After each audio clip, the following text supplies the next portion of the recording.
And we are live. Welcome to episode 4 of Playing in Tactic. I'm Jorge Orchilles. With us we have Justin Elze. and we're going. Bryson. and a special guest, Cedric Owens. Welcome, Cedric. How are you? Doing well. Thanks for having me here. Awesome, man. Thanks for coming. No, we got to give credit to George for giving the worst sitcom intro ever. Right.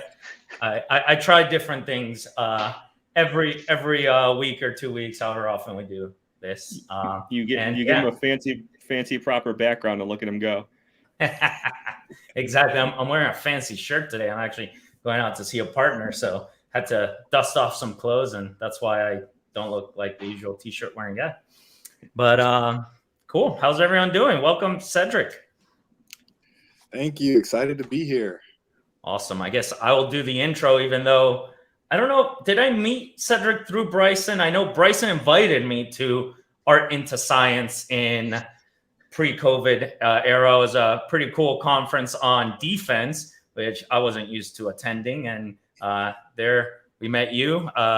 We were talking about command and control, which, one of the fun things to talk about. And in today's episode, we're going to talk about Mac, which, of course, you know a little bit about. Mostly, I know you from your C2, but you've done a lot of awesome stuff as well. Currently, Zoom Red Team, ZRT, right? I think you guys are taking over that hashtag. So welcome. Any other intro that I didn't do? No, that's perfect. Again, thanks for having me on, and just started with Zoom, so super excited to be working with those super talented people on the team there and doing some cool stuff. That's awesome. All right, so I'm going to start off with the 101 question because right, red teaming on Mac, right? That's not common. I mean, offensive sec follows what's actually deployed in infrastructure, which is mostly Windows.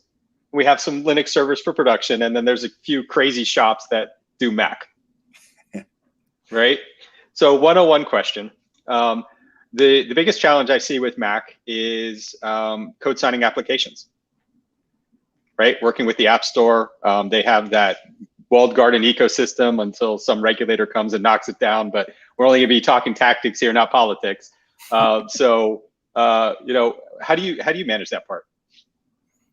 Yeah, so from I guess from a red team perspective, we've sort of taken two different approaches. Kind of follow what the bad guys do. So in the real world, what we tend to see is the vast majority of malware that we know of anyway tends to be unsigned, like not notarized.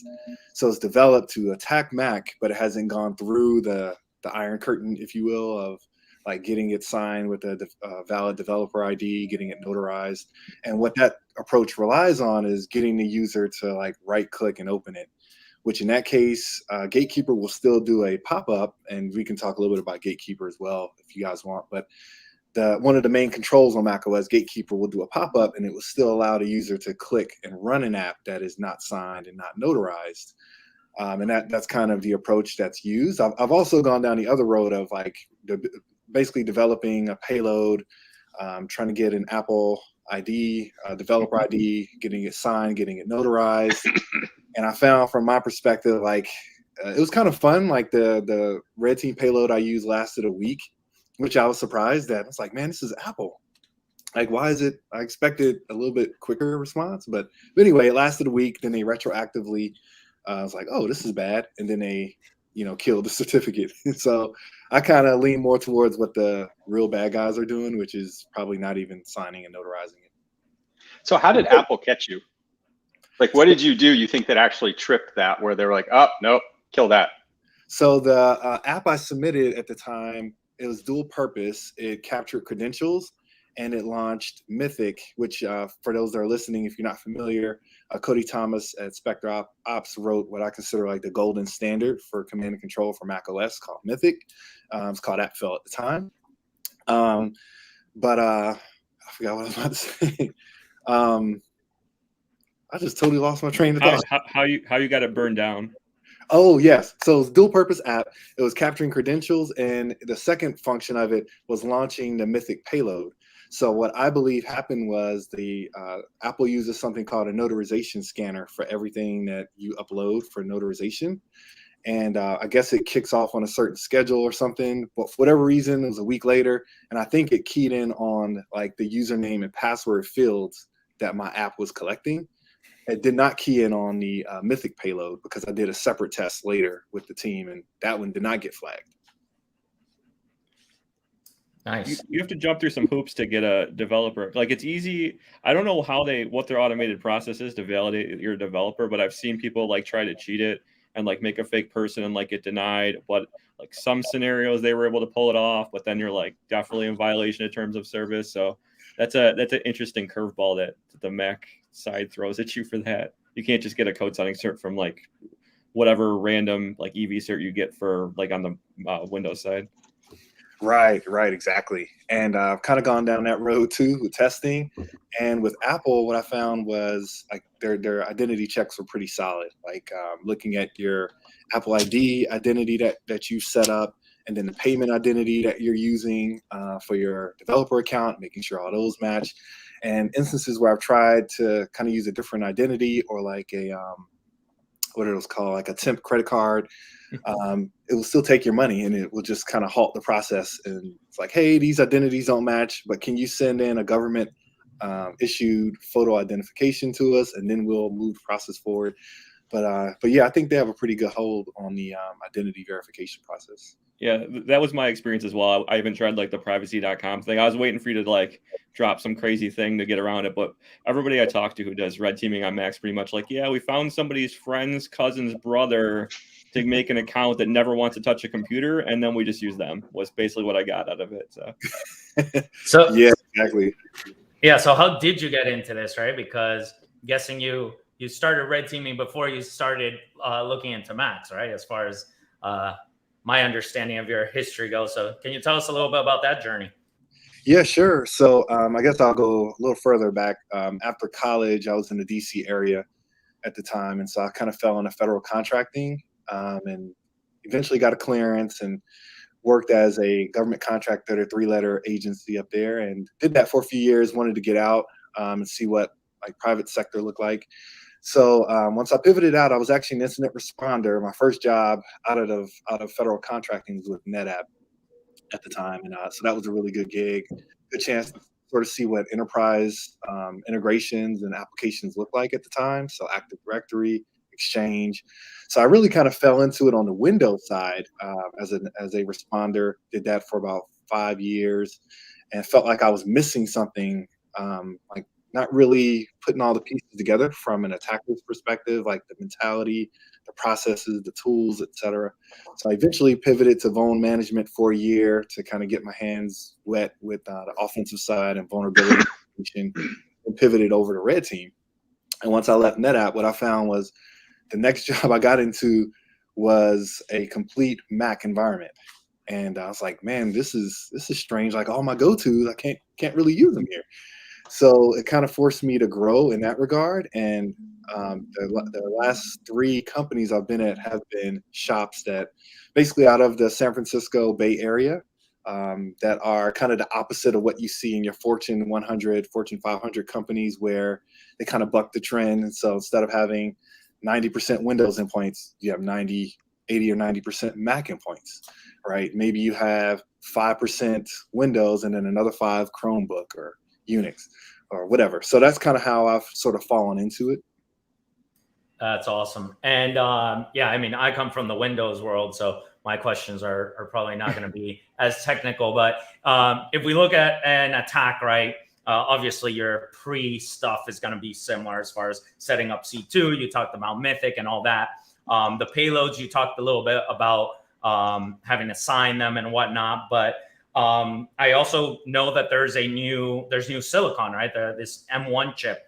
Has that changed anything as far as payload creation and execution over the previous methods, or is it more on the exploitation side that you've seen a change?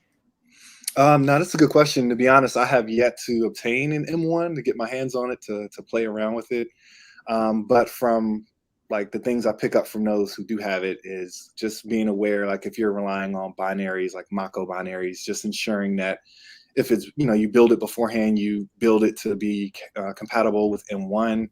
But outside of that, like I think the only other things I've heard have been more functional challenges. Like if you're, say you want to use it for development on the red team side, like you may have some issues around virtualization. Like if you're trying to get Windows VMs or parallels or whatever, I've heard a lot of issues with that. But it still seems like it's still pretty early in the adoption phase, and not, especially at an enterprise level. I'm not aware of any enterprises that have rolled out M1s. Yeah, it's always. I'm on an M1 Mac now, and parallels, they're not going to do like x86 support. So you have to run like ARM Windows, which is fine, but there's still like they have no intentions of giving support for the same with VMware Fusion. So to like fully cut over and do what I need to do every day, like it's kind of a problem. So I've been using a MacBook Air, kind of going back and forth, figuring out where the shortcomings are going to be. Yeah, it really forces you to use Azure cloud environments or other cloud environments to do virtualization, and that, I don't know. For C2? I'm old school too. Like I have in my virtual environment, there's like 12 different machines running at any given time, and I like that they're on their own separate network and not in a cloud. So that's cool. Yeah. What about EDR? Like, is that a thing in the Mac world, and how does it differentiate? Wait, you said the words Mac and EDR. Yeah. Is there such a thing? Nah, all jokes aside, I think the EDR capabilities on the Mac side are light years behind on the Windows side. But I will say, from my perspective, they've come a long way. Like Apple sort of building out the endpoint security framework and sort of pushing that products can hook into, which is probably the closest I've seen on the Mac side to like Sysmon type capabilities on the Windows side. I think that's a good thing. But when it comes to like, I'd say out of the box basic detections for Mac side, I'd say generally speaking, and stuff that my peers have also seen is pretty weak on the Mac side. Like some tools will give you the ability to come in and write custom detections, which is great. But then of course you sort of follow behind what happened on the Windows side. Like you detect the command line stuff, so you migrate to API calls, right? And I guess now in the Windows, they've migrated more to syscalls, like just this rabbit race. So on the Mac side, that's sort of where we are, is like, I would even venture to say a lot of the command line detections aren't even detected out of the box yet. But on the red team side, we're still kind of migrating over to more API calls. So literal detection and response on the Mac side is what I hear. It's a free for all. You won't get caught. Yeah, for the most part. I mean, there probably are some mature shops, like some tech companies that are really good in that space, and they built custom detections. But for the most part, I think that's a big area of improvement. Yeah, I think the challenge is less that and more the way Mac sometimes throws out the baby with the bathwater, and then suddenly your tooling doesn't work. Right. Yeah, that's true. So yeah, I think there's a long way to go there, and I think that's a lucrative opportunity for anybody who's got some ideas and innovation in that space.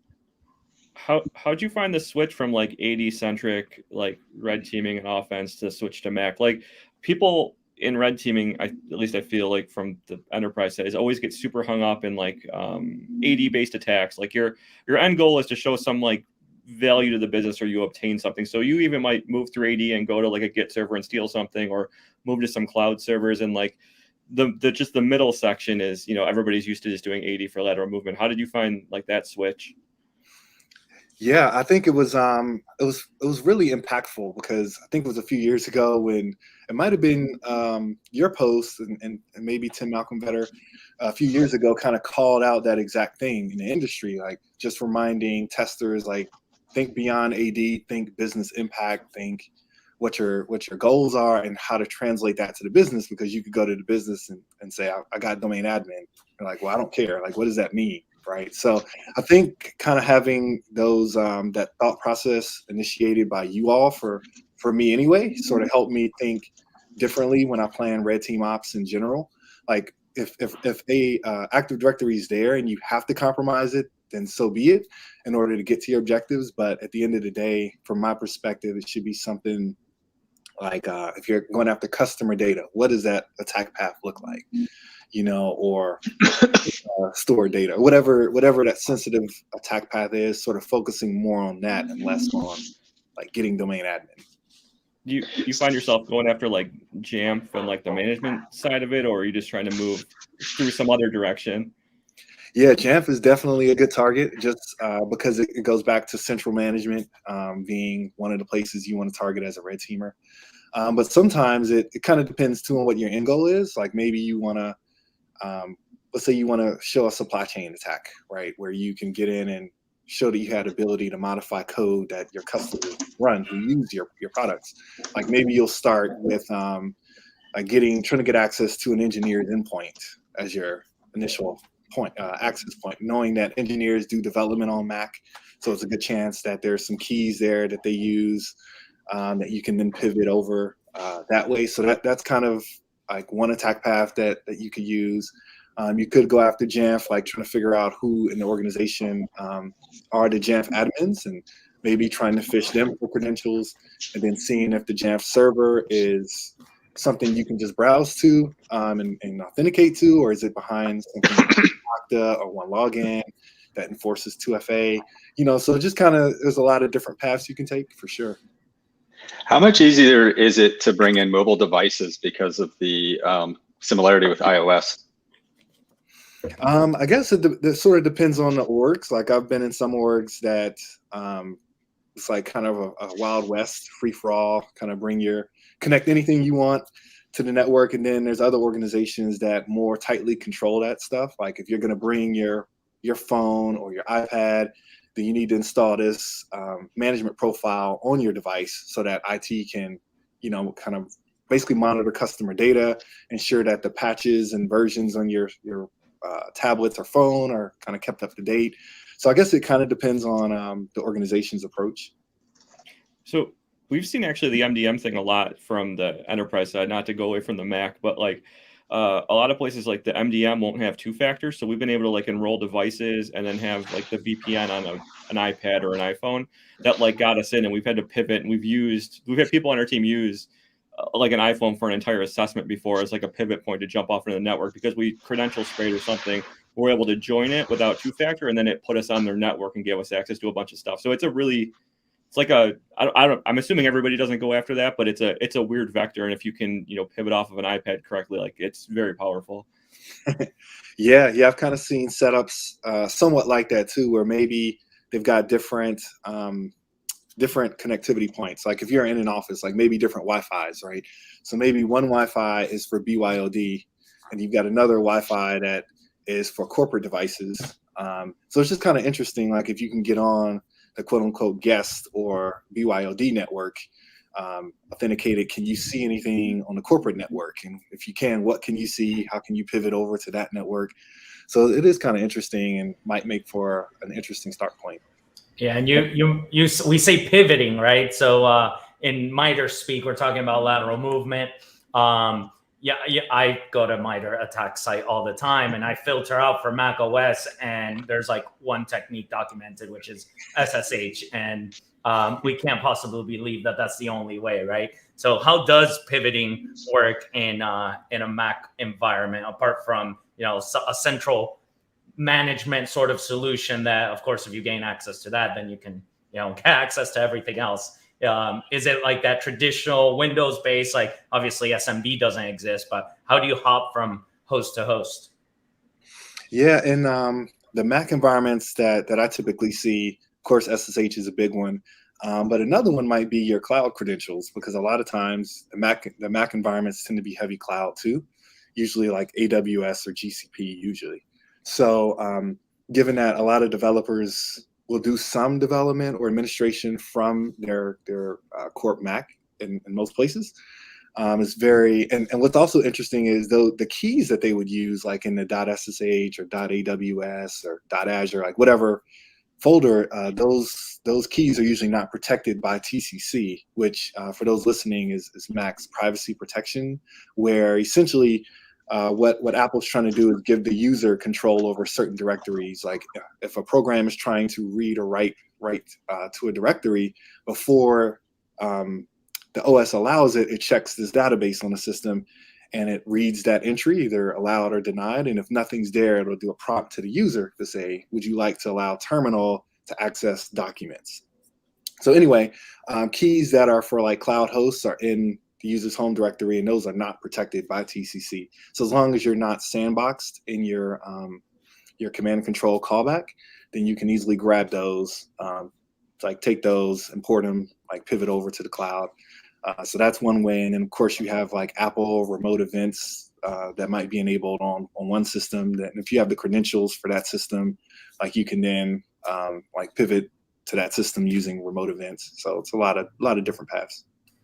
Yeah. So like to recap what I'm getting, it's Apple is really good at trying to prevent you from, executing code in the first place, but then getting out of that sandbox. And that's kind of where their focus has been. Once you're out, once you're in user land, you can grab keys, move to other cloud environments, anywhere where you have credentials, SSH, etc. Would that be relatively accurate?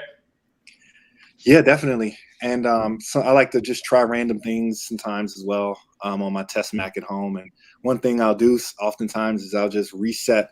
I use the TCC util binary on the disk to reset TCC permissions. So basically treat it like a clean system for terminal, or terminal has no accesses from TCC at all. And then from there, kind of see what I can do on the system, what I can access. And you find some interesting findings. Like I would never guess that the user's keychain database would not be under TCC protections. I mean, maybe it's because of all the various programs that read into it, to get certain files, and they don't want to deal with pop-ups like that. But you just have some interesting findings doing it that way. And like, well, if the user's keychain database is not protected by TCC, and I have access that's not sandbox, well, I can pull the database offline and do some interesting things that way. Yeah, and yesterday, or I don't know, time is hard. You tweeted something about using curl to not only pull something down, but then change its attributes. Can you talk a little bit more about that? Because that was like, for me. Yeah, sure thing. So the way macOS operates is it uses extended attributes, which is XATTR binary on disk can read it. So what happens is when you're downloading a file through the browser or through AirDrop or several other different methods, when the file is downloaded, macOS itself will append an extended attribute to it called com.apple.quarantine, meaning like this file now has a quarantine attribute. So then what happens is Gatekeeper, which is the central prevention method on Mac, when you try to run files, for certain file types, Gatekeeper will check the extended attribute. And if it sees that quarantine attribute, Gatekeeper will pop up. So for files like Mako binaries, installer packages, app bundles, like a bunch of others. I get it. And it's so alternate data streams and mark of the web for Mac. Got it. Yeah, basically. And so I was playing around with curl because curl just has so many useful aspects to it on the Mac side. And if you point curl to a local file that's already on disk that was downloaded that has the quarantine attribute and just write it back out, the file you write back out, it clears off the quarantine attribute. So that's one way, like if you're on a system remotely and let's say you're in an environment with a strong blue team and maybe they're monitoring like the XATTR commands, which is the normal way that you would clear an attribute. This is another way you could do it to kind of get the attribute off and execute it without Gatekeeper. Nice. Awesome. See, you put things in Windows terms and I get them. So go ahead, Justin. My question is going to be about logging and hardware. I was just going to say, I assume you see like, Jenkins and credentials in Git and pulling stuff out of Slack. Is there any like off the wall go-tos you have for like lateral movement or not like lateral, I guess, getting more credentials or getting, different level of access? Is there any like go-to in, more DevOps heavy environments that you look for? Yeah, definitely. CI/CD pipeline, sure enough, is one of them. And ironically, depending on your organization too, like your internal wiki site might be one too. where people might inadvertently post a token or key or username, password. Definitely Jenkins, just because it's so commonly misconfigured. Like some of my friends kind of named it Pwnekins, because like it's almost in every environment. It's pwnable, it's misconfigured. Two misconfigurations I often see, like one is Jenkins that allows unauthenticated users to run build jobs. So you don't even have to sign in. You can browse to it and execute a build job, and you can just like add in a shell command step and do it that way. Or Jenkins that have like the script console exposed. So those become two common ways where once you get in, as you all know, once you get in on Jenkins, because of the fact that it integrates in the build pipeline with other systems, there's usually going to be a ton in terms of SSH keys, maybe AWS or GCP keys. Might even be able to, if it's hosted in the cloud, like curl the metadata service and get temporary credentials and tokens that way. So yeah, it's definitely build pipeline's a juicy target. My favorite thing in Jenkins was I've seen people like password protecting, and at one point you could like force browse to the create a new user, and like it would let anybody register. You could register and then go to the script console and come back and do whatever you wanted to do. So That's awesome. Sweet. So you said monitoring some of these commands. How does that work, right? Assuming no one uses EDR in Mac, is the typical log local, send it to a log aggregator with, I'm guessing, some sort of syslog, something like that, and then create the rules there is pretty standard? You could. I mean, there are a lot of organizations that do use EDR. I guess I was just saying the EDRs itself, I see a lot of area for improvement. But yeah, a lot of the EDRs will give you the ability to capture like command line arguments. Some of them might even give you parent-child relationships where you can see things like Office document spawning, BinSH, or something like that. Kind of real basic detections, but of course you migrate over to Cocoa API calls on Mac, stuff like that, then you kind of don't have as much visibility there. Nice. Got it. So I do want to touch a little bit about defense because heaven forbid we only talk about attacks. So you had an awesome tweet the other day where you essentially just gave like 4 or 5 awesome considerations for macOS environments. I think you touched on some of those, and we'll post the link here. But yeah, you want to touch on those real quick as far as like, hey, I am just starting to implement Macs in my environment. What should I do to not let Cedric own me when I hire? Well, you work at Zoom now, but someone like you to red team me. What can I do? Yeah, sure. It was I had a couple points in there that you mentioned. Like one being Jeff is most likely, or there's another product coming up called Kanji that's similar to Jamf. So whatever your management solution is, just ensuring that you put 2FA on it around like how it's administered and how it's accessed. Another one, oh yeah, awesome, man, you have good searching skills. The first one, not enabling SSH on endpoints, that's a big one because I've also done assessments in the past where you happen to get so long story short, a lot of times the way Macs are managed, there's a local admin account on Macs that the management server uses. And if remote management is enabled, you can SSH in with that account, and like you can have you'll have sudo rights on the host most likely. So what this is saying is basically don't expose SSH, because if those credentials get compromised, you can then hit pretty much any Mac in the environment if the password is static, kind of like Windows before lapse. Secrets accessible to low-tier cloud roles. That's a good one. Like I would operate under the assumption that your low-tier, meaning dev, stage, test, cloud environment is going to get compromised at some point. And so then you can proactively like take some credentials for roles at that level and start seeing like what buckets can they access, what kind of secrets are in those buckets. And you would be surprised sometimes to find that there are secrets in these buckets that these low tier accounts can access that give you access to other environments outside of the dev or stage. So that's something you could do proactively and start kind of separating that out. And of course, we talked a little bit earlier about build hosts. Just kind of being aware of where the build hosts are in your environment and looking for misconfigurations. Like We talked about the script console access, for example, but just ways that people can, run code unauthenticated or with minimal effort.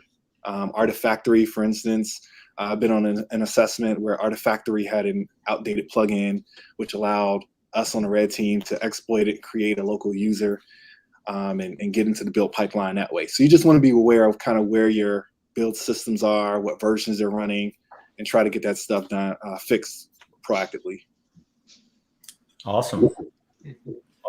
It's like we went through an actual outline and touched on all the points. That's awesome. I actually found that after I was looking for the other tweet on curl, and I found this. I'm like, hey, we just talked about like every one of these. That's awesome. Yeah, any other questions or closing thoughts here? We try to keep these around 30 minutes. Yeah, I had a. Have you seen this before? So this is probably not as common now, but when people started integrating Mac stuff, for whatever reason, nobody could set up DNS, and people always had zone transfers on for like anybody. Did you run into it at all ever? No, I hadn't seen that set up. Oh, okay. It was just something I used to run into. Like anytime we run into like any hybrid environment with Mac, like nobody could ever get DNS to work. So zone transfer would always just be on for anybody. And it was this weird, like every company we ran into that was like any enterprise with like a decent sized Mac deployment when they were trying to roll out like Jamf and do things right, just could never figure out DNS. So I'm just curious if you ever ran into it. Interesting. Yeah, that would be fun. It's always DNS. So where can we find you if we want to learn more about this? I know Twitter has been scrolling down there, but is there a conference you're heading to anytime soon? Yes, as you mentioned, Twitter handle at Cedric Owens, but I'll also be at Objective by the Sea Mac Security Conference. Super pumped to go. The entire Zoom red team's going, so that's just going to be dope. Anyway, just being able to hang out. But that's going to be in Hawaii. That's in 2 weeks. Man, I'm losing track of time. I think it's less than 2 weeks. It's next week. I think. But anyway, we'll be there. So if you attend remotely, you'll see. I'll be doing a talk with Patrick and with J-Ron Brown on the bug I found earlier this year in Mac. So that'll be a lot of fun. That's awesome. Looking forward to it. I don't know if we can get your GitHub yet, but in the comments I posted it. So if you look at the YouTube comments, we got a link to Cedric's GitHub, where he has several red team and blue team Mac repositories. Okay, cool. Sounds good. Oh, there we go. There it is. There we go. Right there. Cool. Shout out to our back-end production folks. See? Well, awesome. Thank you so much for your time, Cedric, and sharing the knowledge. I definitely learned a lot. Thank you to all the listeners, and of course to Bryson and Justin as well for being on here and chatting, playing in Tactic. We hope you all have a wonderful day. Thanks for having me.